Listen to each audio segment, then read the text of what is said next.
A question to President Reagan. Mr. President, I want to raise an issue that I think has been lurking out there for 2 or 3 weeks and cast it specifically in national security terms. You already are the oldest president in history, and some of your staff say you were tired after your most recent encounter with Mr. Mondale.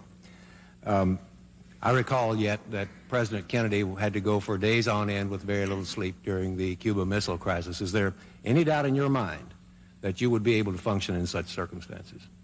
Not at all, Mr. Truitt, and I want you to know that also I will not make age an issue of this campaign. I am not going to exploit for political purposes my opponent's youth and inexperience.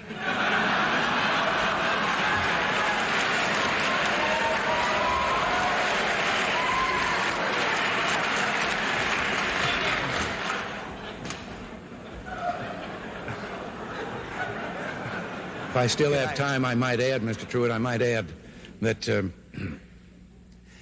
it was Seneca or it was Cicero, I don't know which, that said, if it was not for the elders correcting the mistakes of the young, there would be no state.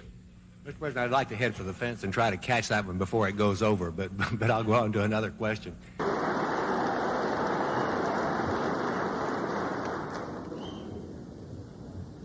Mr. Speaker, Mr. President, distinguished members of the Congress, honored guests, and fellow citizens.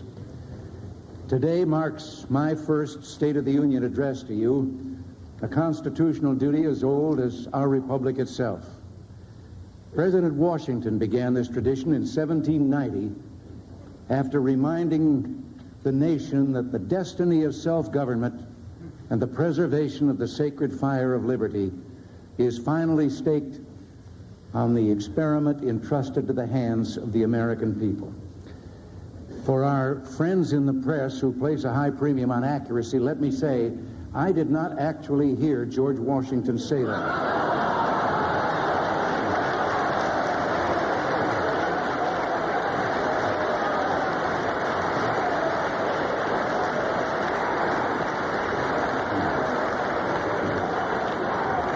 But it is a matter of historic record. On our way here in Air Force One, I was looking down over your countryside out here because most of the way from Oklahoma, I was looking down at clouds. And I could say that it reminded me of a story, but actually I wanted to tell the story whether anything reminded me or not. It was about a fella that was driving down a country road, and all of a sudden I looked out, and there beside him was a chicken. He was doing about 45, and the chicken was running alongside. So he stepped on the gas, he got it up to about 60, and the chicken caught up with him and was right beside him again, and then he thought, as he was looking at him, that the chicken had 3 legs. But before he could really make up his mind for sure, the chicken took off out in front of him at 60 miles an hour, turned down a lane into a barnyard. Well, he made a quick turn and went down into the barnyard, too, and there was a farmer standing there. And he asked him, he said, did a chicken come past you? And he said, yeah. Well, he said, am I crazy, or did the chicken have 3 legs? And he says, yep, it's mine. He says, I breed 3-legged chickens. And the fellow said, for heaven's sakes, why? Well, he says, I like the drumstick, Ma likes the drumstick, and now the kid likes the drumstick, and we just got tired of fighting for him. And the driver said, well, how does it taste? He says, I don't know. I've never been able to catch one.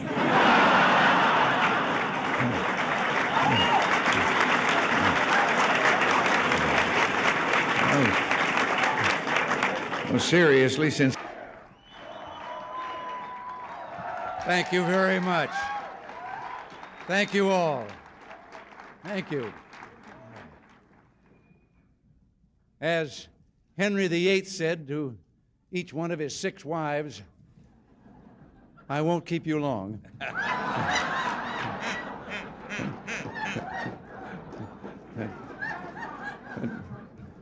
I spoke of the difference between our 2 countries.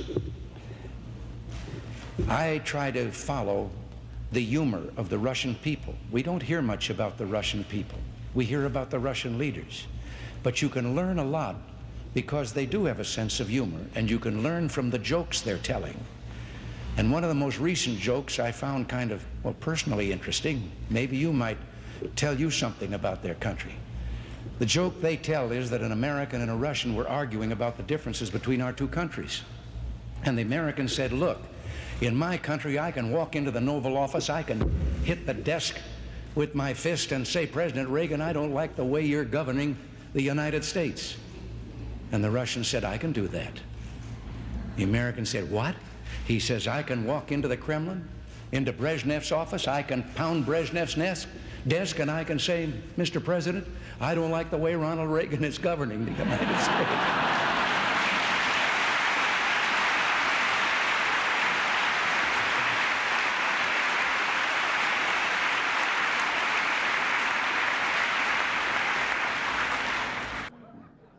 Now, I know that a lot of you have been having some fun with my advancing years. You even tied my recent surgery to my age. Well, I got to be honest with you. I had that same operation when I was young, and it felt so good I wanted to have it done again before I was too old.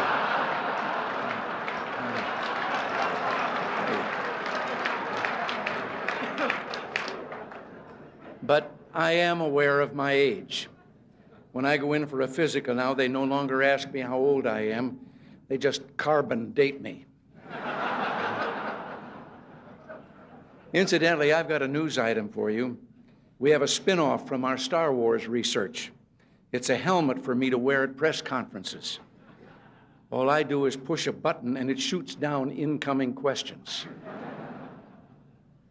You have to admit, though, that my attitude is better than linebacker George Atkinson's when he was with the Oakland Raiders. Someone asked him what the player's reaction would be if the press box blew up. He said we'd have 30 seconds of respectful silence and then continue with enthusiasm. Now, honest, I don't feel that way. Maybe once in a while. Nancy, would you like to join me up here please?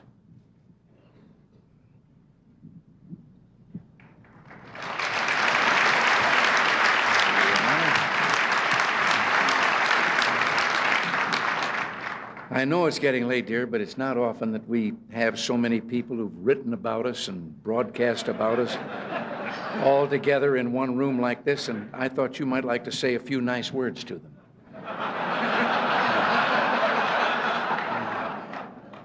They're all from the press and radio and television. Maybe just a friendly little greeting would do.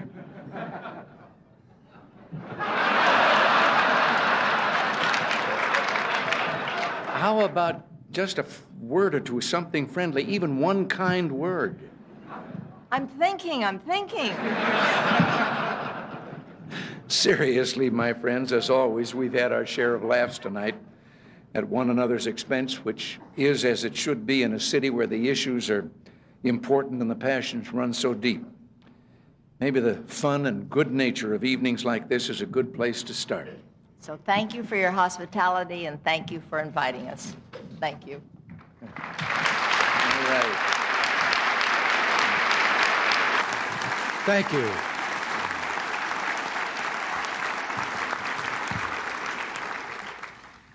Thank you all so very much. In all the 36 anniversaries of my 39th birthday, this has certainly been the most memorable. George, Barbara, all of you up here on the top shelf, together with me, and all of you, ladies and gentlemen, I am enormously touched. Yes, today is my birthday. 75 years ago, I was born in Tampico, Illinois, in a little flat above the bank building. We didn't have any other contact with the bank than that.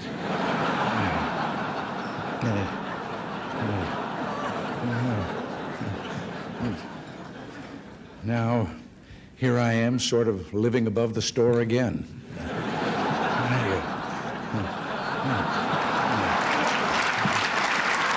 And you've already, it's kind of been touched upon here that, speaking of old times, you may have heard that tomorrow is my birthday. Now you know about that. I prefer to think of it as the 36th anniversary of my 39th, but I'll be just about due for a midlife crisis.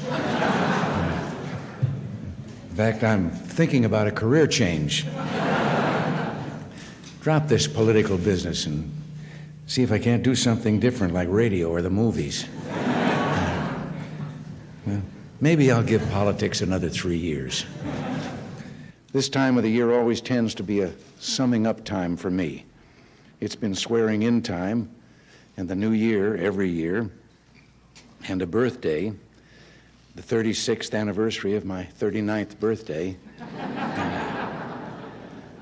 I always think age is relative. There was once a very famous baseball pitcher, Satchel Paige, and no one quite knew how old Satchel was, but he still was throwing that ball. And somebody asked him about that, and his wise answer was, "How old would you be if you didn't know how old you were?" And that's how I came up with 39. Well, the late Jack Benny had something to do with that. He was 39 for more than 40 years. I can't close without one story about doctors that he will understand very well. Have you ever noticed how easy it is if you're introduced to someone at a party or a dinner or something and he's introduced as doctor? And then there's always those people that suddenly start saying, "Doctor, I've been having..." Well, we had a fellow in show business, Moss Hart, the playwright, who was an inveterate along that line. And so one night at a cocktail party in Hollywood, he was introduced to a Dr. Jones. And almost immediately he started talking about, "I've been having this low back pain." And the fellow that introduced them said, "Moss, Dr. Jones is a doctor of economics." And that didn't stop Moss at all. He said, "Doctor, I was buying some stock the other day." No. Well, I don't want to go on too long. This is, after all, Las Vegas. And outside just a moment ago, I saw a fellow trading 10 passes to the Reagan talk for 1 ticket to Frankie Valley. I'm mindful, too, that bringing things to a good conclusion is always a tricky business. You were told that I was a sports announcer, WHO Des Moines.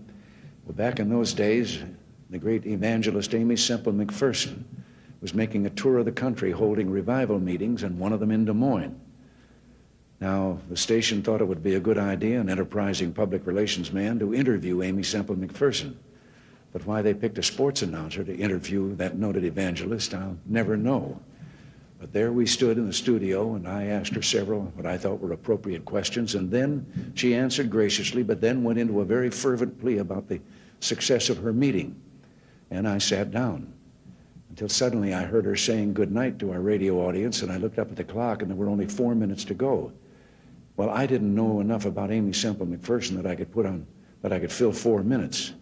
So I got up, and in those days of radio and disc jockeys and so forth, I started thanking the noted evangelist Amy Semple McPherson and so forth, but I did like this, which means get a record ready.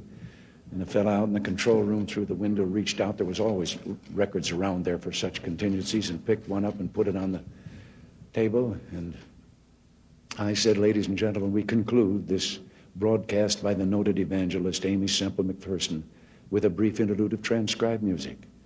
I expected nothing less than the Ave Maria. The Mills Brothers started singing Minnie the Moocher's Wedding Day.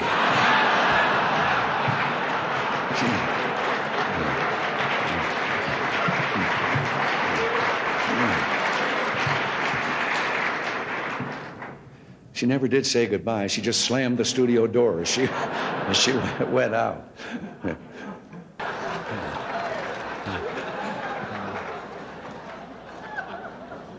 And by the way, on the matter of the INF treaty, I told the Senate not to worry about verification. I told them I'd take care of it.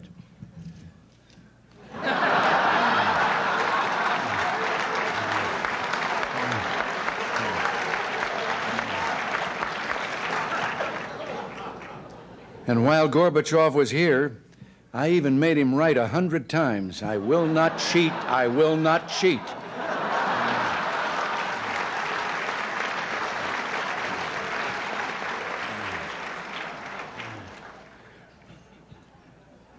Oops.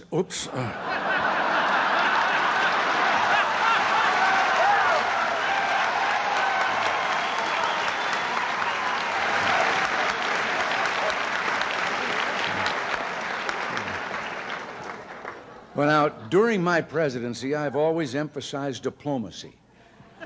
But sometimes it comes to the point you have to use force in foreign affairs. And here I am, arm wrestling General Noriega for Panama.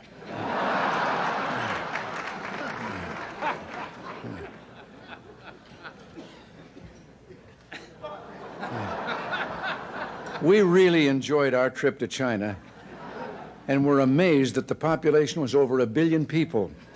And as you can see here, the lines are terrible.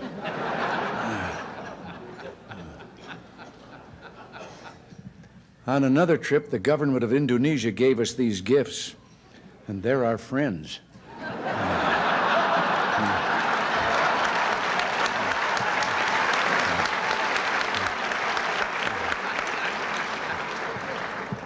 Actually, I love this shirt. I finally found something louder than Sam Donaldson.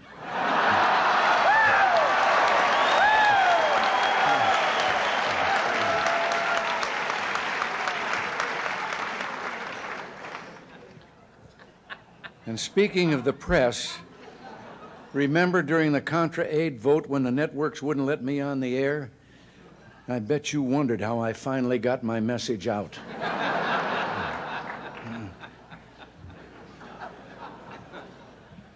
It's no secret that the press and I sometimes don't get along. In addition to my standard ploy of using helicopter noise to avoid reporters' questions, I've now added a new method to avoid questions: tear gas.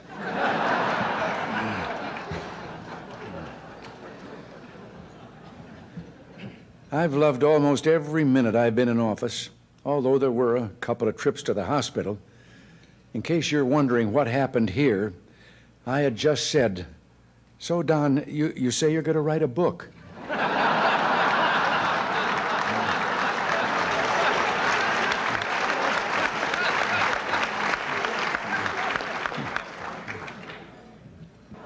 One of my greatest enjoyments is talking to the young men and women who defend us from attack. Here I am on top of the White House, and the soldier is explaining where he thinks the next book will come from.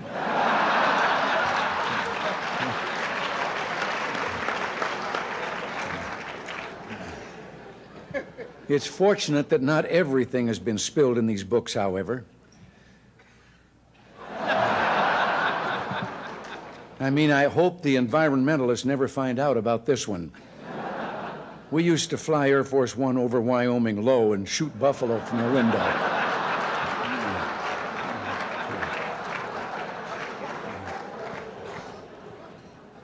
But I'll tell you someone I trust totally, George Bush. He's been a wonderful vice president, and he'll make an excellent president. And that's why I endorsed him and why I'll work hard for him this fall. Here we are listening to one of his speeches.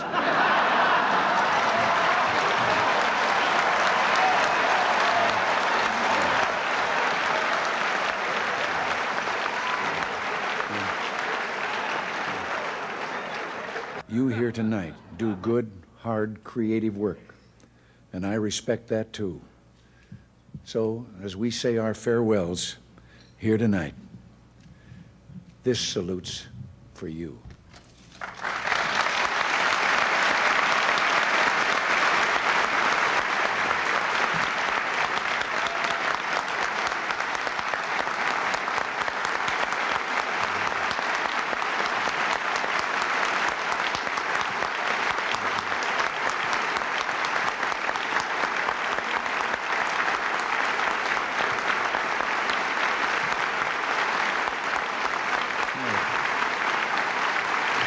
Now,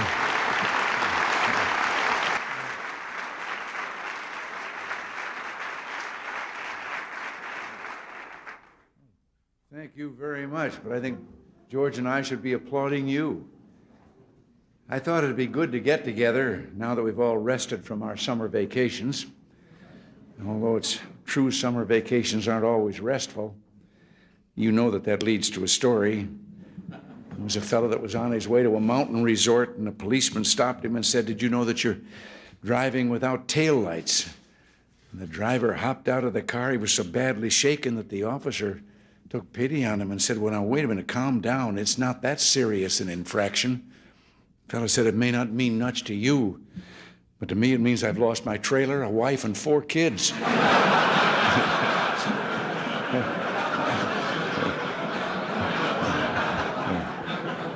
I was in Las Vegas some years ago to address the annual Farm Bureau meeting. And on my way to the hall, a fellow recognized me and asked what I was doing in Las Vegas. And I told him I was there, what I was there for.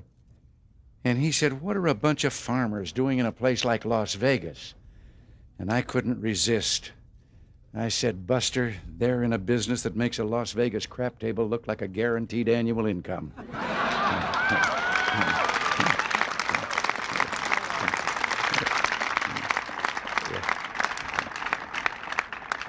You know, there's a story about a pig and a chicken. They got tired of farm life, decided to find jobs in town. They no sooner arrived in town when the chicken spotted a sign in the window of a restaurant. It said ham and eggs, $1.25. The chicken suggested they go in and apply. And the pig said, wait a minute. For you, this job only requires a contribution. For me, it's a total commitment. You know, I can't resist. I'm accused, and certainly in some elements accuse me of too much of telling anecdotes and so forth. But I think it'd be appropriate before I say anything else that one of my favorite stories about government had to do with an employee who sat at a desk and papers came to his desk. He read them and determined where they were to go and initialed them and sent them on. And one day a classified document came there, but it came to him, so he read it, initialed it, and sent it on. 24 hours later, it came back to him with a note attached that said, you weren't supposed to see this. Erase your initials and initial the erasure.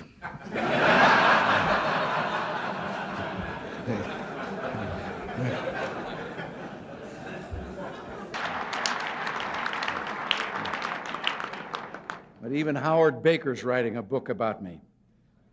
It's called 3 by 5, The Measure of a Presidency.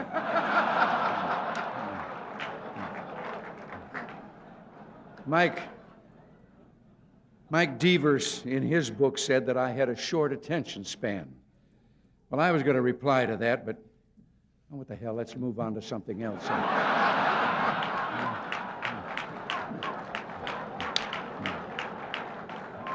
Now,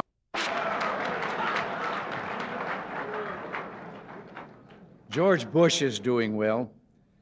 George has been a wonderful vice president, but nobody's perfect. I put him in charge of anti-terrorism, and the McLaughlin Group is still on the air.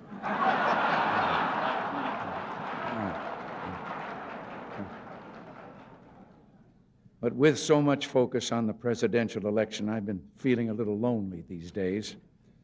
I'm so desperate for attention, I almost considered holding a news conference.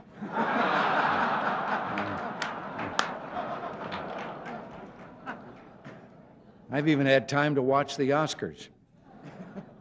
I was a little disappointed in that movie, The Last Emperor. I thought it was going to be about Ronald Reagan.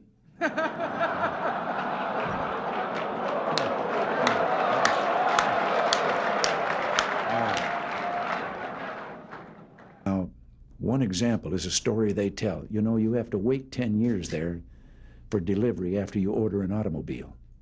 And so a fellow had finally gotten the money together and was going to buy an automobile. Only about 1 out of 7 families have them in that country.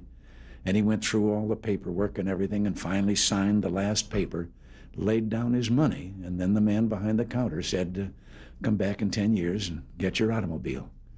And the man said, morning or afternoon? And wait. The fellow behind the counter says, well, what difference does it make 10 years from now? And he said, well, a plumber's coming in the morning.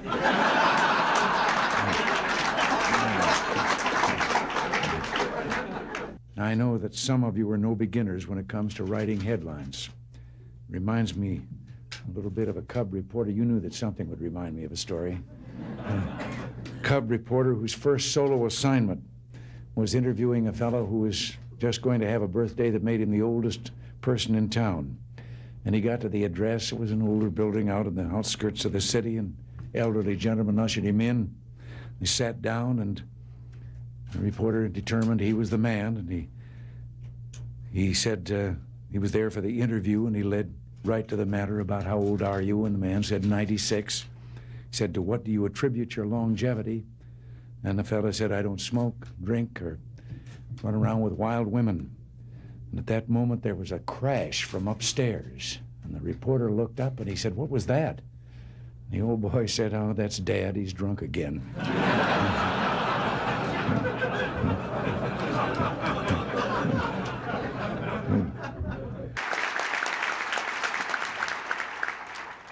You know, there was a time that being a Republican in this area of the country felt a little bit like being Gary Cooper in High Noon, outnumbered in a big way. I remember the story of the fellow here a while ago who was running for Congress as a Republican. He stopped by a farm to do some campaigning, and when the farmer heard he was a Republican, his jaw dropped, and he said, wait right here. He said, while I get Ma. She's never seen a Republican before. So he got Ma, and the candidate looked around for a podium to give his speech from. The only thing he could find was a pile of that stuff that Bess Truman took 35 years trying to get Harry to call fertilizer. So he got up on the mound, and when they came back, he gave his speech. End of it, the farmer says, that's the first time I've ever heard a Republican speech. The candidate said, that's the first time I've ever given a Republican speech from a Democratic platform.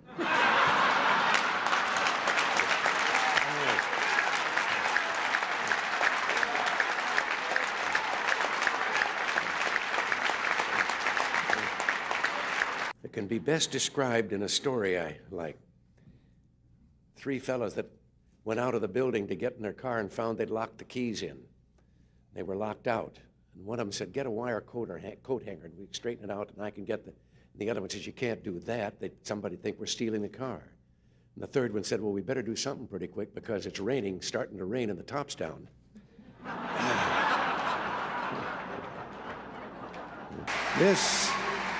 This convention brings back so many memories to a fellow like me. I can still remember my first Republican convention. Abraham Lincoln giving a speech that sent tingles down my spine. No, I have to confess I wasn't actually there. The truth is, way back then, I belonged to the other party. Seems that 25 of San Francisco's top bootleggers, this is a little story to illustrate what I've just said about candor. They were arrested back there in those days of the Volstead Act, and as they were being arraigned, the judge asked the usual question, of course, about their occupation. And the first 24 were all engaged in the same professional activity. Each claimed he was a realtor. And then he got to the last one, the 25th, and says, and what are you? He asked the last prisoner, and the fellow says, Your Honor, I'm a bootlegger. And the judge was surprised, but he laughed, and he said, well, how's business? He said it'd be a lot better if there weren't so many realtors around. President Alfonso and I have much in common. We both have gone through many campaigns and asked for votes from many different kinds of people. Down in Texas during the 1976 primary, they had me out knocking on doors. And I remember one kind of rural area. I'd been governor of California, but I wasn't all that well known in Texas, and I knocked on the door, and an old fellow in his undershirt and jeans came to the door, and I told him I was running for president, and having been in the occupation I'd been in for a number of years, I was kind of surprised when he asked me what I'd done for a living. And I told him I'd been an actor, and then he asked me what my name was. And I thought, well, maybe if I give him a hint. And so I said, well, my initials were RR. And with that, a face lit up, and he turned and he ran back into the house, and he was yelling, Ma, Ma, come on out here quick. Roy Rogers is outside.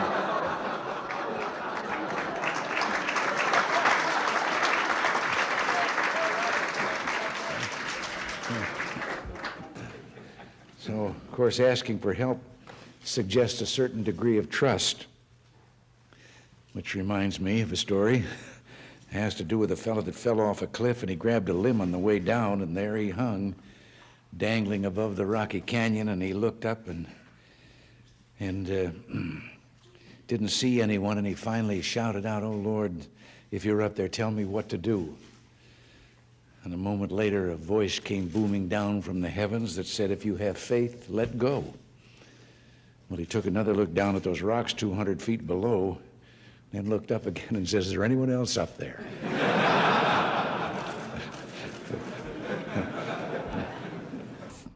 We're to the fourth cartoon. Now, this one, it's titled The Great Communicator, but as you can see, there's been some mistake there. They left the balloon blank, so I think that I will start filling it in.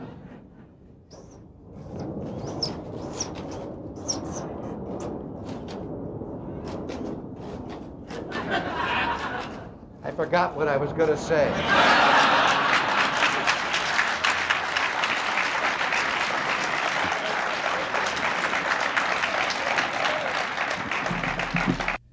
Reminds me a little bit of the story of the man that took his young son-in-law out and was going to introduce him to golf and told him all that he had to do and teed up the ball, and the kid took a swing and he missed the golf ball entirely but hit a ant's nest there and into the air, and so lined up and took a crack at it and again hit another gouge out of the ant's nest, and now there were ants flying all the way through the air, and as he lined up for the third try, 2 ants peeked out of the crater that he'd left, and one of them said, "If we want to survive this, we better get on the ball."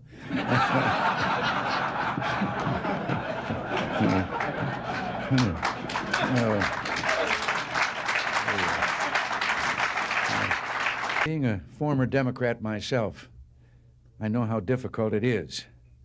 We're proud to have you all with us. I have to tell you that I had started working for the party before I got around to joining it.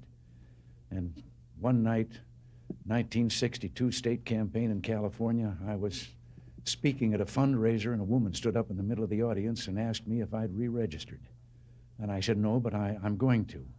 She said, "I'm a registrar." She walked right down the middle aisle, put the paper up, and I signed up, and then said, "Now, where was I?" Could I just say something here about this? I'm half Irish, too. The other part is English and Scotch. But I just can't help but telling you, and you can take this with you as I'm going to take this with me. I was visiting Ireland and my father's ancestors' background and community and so forth, and then found myself on Cashel Rock, where St. Patrick erected the first cross. And the young Irish guide was taking us through the old ancient cemetery. And we came to one tombstone, and he proudly pointed out, and the tombstone was inscribed, "Remember me as you pass by, for as you are, so once was I. But as I am, you too will be, so be content to follow me." And this had proven too much for some Irish who had scratched on the stone underneath, "To follow you, I am content. I wish I knew which way you went." You know, so much of what we're trying to do, and so much of this, depended on real communications. And I can't resist. I've told this story before, and if some of you have heard it before, it illustrates communications. You'll have to forgive me, but life not only begins, or lumbago, I should say, not only begins at 40, but so does the tendency to tell the same story over and over again. But I've always thought of the importance of communication and how much a part it plays in what all of us are trying to do. And one day, a former place kicker with the Los Angeles Rams, who later became a sports announcer, Danny Villanueva, told me about communications. He said he'd been having dinner over at the home of a young ball player with the Dodgers. The young wife was bustling about getting the dinner ready. They were talking sports, and the baby started to cry. And over her shoulder, his busy wife said to the ball player, "Change the baby." And he was a young fella, and he was embarrassed in front of Danny, and he said, "What do you mean, change the baby? I'm a ball player. That's not my line of work." And she turned around, put her hands on her hips, and she communicated. She said, look, Buster, you lay the diaper out like a diamond. You put second base on home plate. You put the baby's bottom on the pitcher's mound. You hook up first and third, slide home underneath, and if it starts to rain, the game ain't called. You start all over.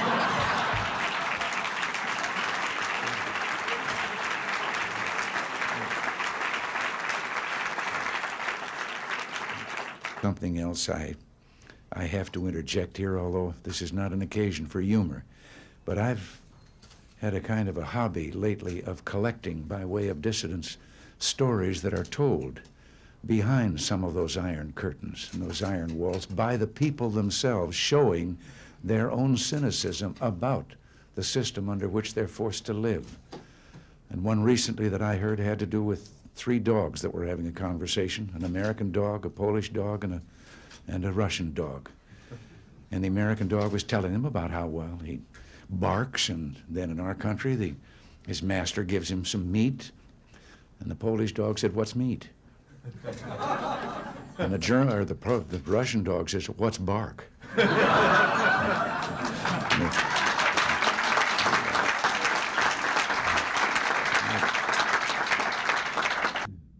Reminds me of a story. In case you were wondering, this is my way of sliding into a story.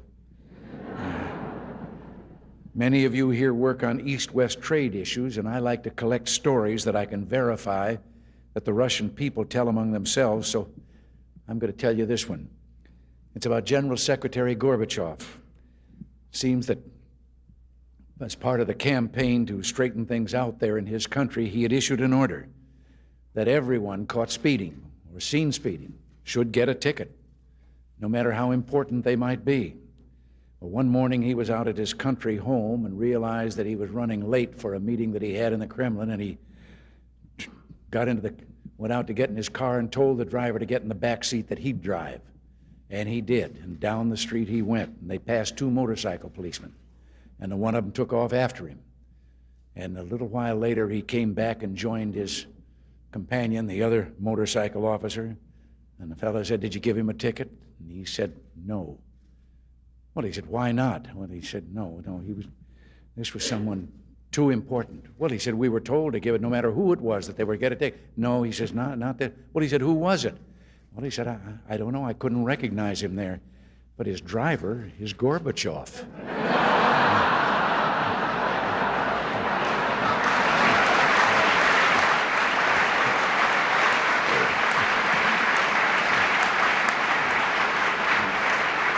I have to tell you right here, I have been collecting stories that I can absolutely establish are told by the people behind the Iron Curtain in the communist bloc.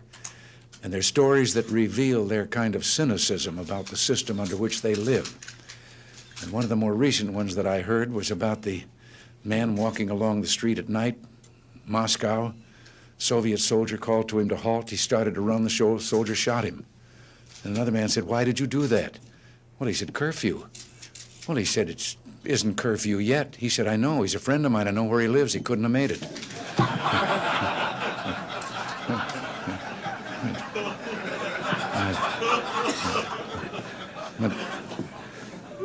Slander number 3. That does, I shouldn't, I know, but that does trigger another one of those stories I've picked up from over there. They came to General Secretary Gorbachev, and they told him there was a woman in the Kremlin, and she wouldn't leave unless she could see him. So he said, well, bring her in, and they brought her in. And he said, old mother, what is it? What? She said, I have a question. He said, all right. She said, was communism invented by a politician or a scientist? Well, he said, a politician. She said, that explains it. A scientist would have tried it on mice first.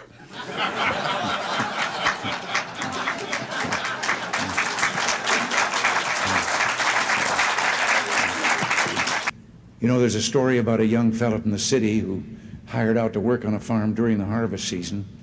And the first morning, everyone was up well before dawn. The new hired hand and the farmer made their way in the dark out to the oat field, neither one of them saying a word. And finally, the city fellow asked, what kind of oats were they going to cut?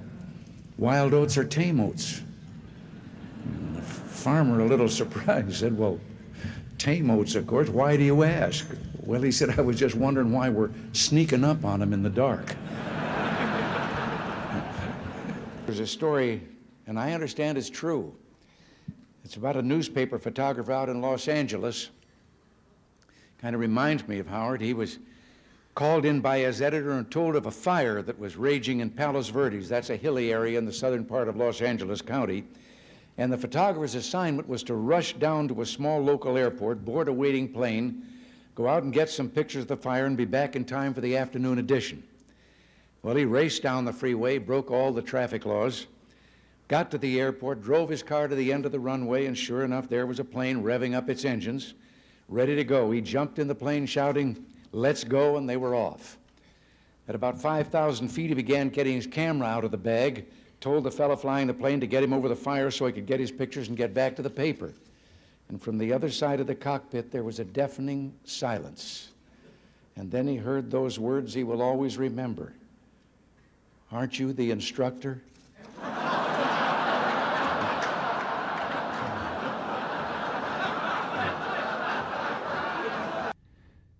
You know, when I think of the welfare system, it reminds me of a story, and I know some here have heard me tell this before, and maybe everybody knows it, but pretend that you haven't heard it because I like to tell the story. It's a story about the parent with the two children and two sons, and one of them was a dyed-in-the-wool pessimist, and the other one was an incurable optimist. And they thought they were both so unrealistic that they talked to a psychiatrist about it, and he said he thought he could solve the problem. And they said, well, what? Well, he said, let's get the most magnificent set of toys any boy ever had, and we'll put him in a room. We'll take the pessimist there, and then we'll turn him loose, and when he sees those toys and knows they're all for him, he'll get over being a pessimist. Well, he said, what are you going to do about the optimist? Well, he said, I have a friend who's got a racing stable, and he said we can get quite a quantity of what they clean out of the stable, and we'll put that in another room, and when the optimist has seen his brother get those toys, and then he gets that, he'll get over being an optimist. Well, they did it. Finally, after a period, they then went in and followed in where the boy was with the toys, and he was sitting there crying. And they said, what are you crying about? He said, well, I know somebody's going to come and take these away from me. And they went down to the room with the optimist, and he was on that top of that pile of stuff, and he was throwing it over his shoulder as fast as he could. And they said, what are you doing? He says, there's got to be a pony in here somewhere.